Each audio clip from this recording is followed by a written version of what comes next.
മുറ്റത്ത് കൂട്ടം കൂടിയിരുന്ന് വർത്താനം പറഞ്ഞുകൊണ്ടിരുന്ന ചെറുപ്പക്കാർ ഒരു വലിയ സ്വപ്നം കണ്ടിരുന്നു.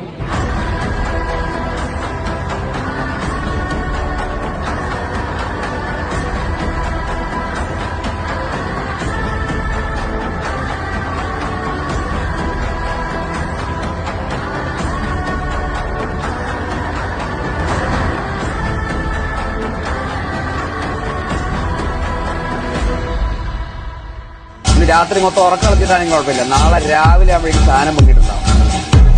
എല്ലാ പിള്ളേരും ഇറങ്ങി